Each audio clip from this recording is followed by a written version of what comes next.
আমরা সিলেটের সাদা পাহাড়, সাদা পাথর নামক একটা জায়গাতে আছি। পাশেই আমাদের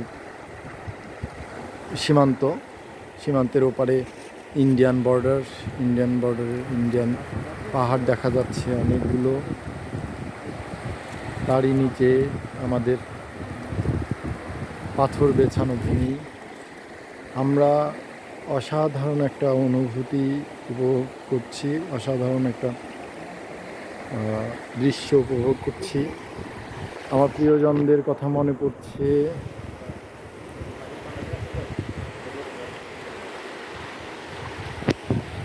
পানির শব্দ শোনা যাচ্ছে।